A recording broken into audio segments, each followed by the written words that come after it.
The most important walls in Western history aren't even in the West.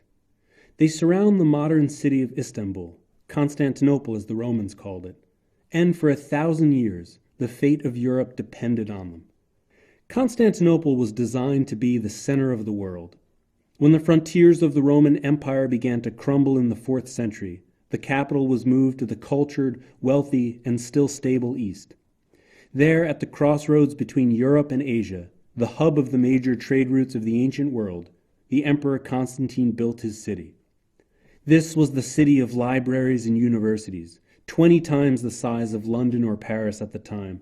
It contained the priceless knowledge of the classical world which was fading in the West.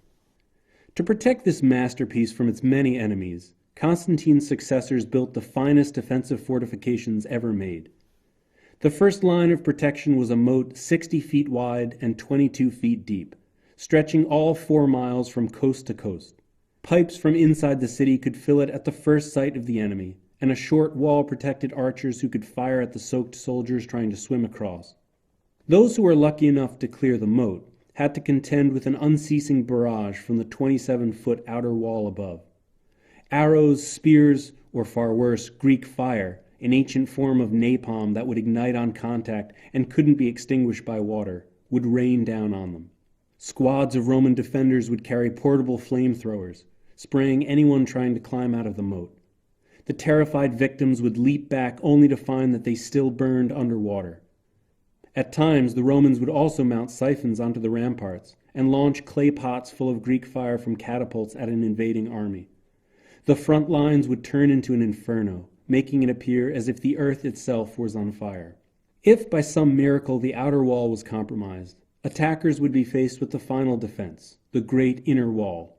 These walls were wide enough to have 4 men ride side by side, allowing troops to be rushed wherever they were needed. Attila the Hun, destroyer of civilizations who named himself the Scourge of God, took one look at them and turned around. The Avars battled the walls uselessly till their catapults ran out of rocks. The Turks tried to tunnel under them, but found the foundations too solid. The Arabs tried to starve the city into submission, but ran out of food themselves and had to resort to cannibalism. It took the guns of the modern world to finally bring them down. In 1453, the Turks brought their superweapon, a monster cannon that could fire a 1,500-pound stone ball over a mile. Together with more than 100 smaller guns, they kept up a steady bombardment day and night. A section of the old walls collapsed, but even in their death throes they proved formidable. The rubble absorbed the shock of the cannonballs better than the solid wall.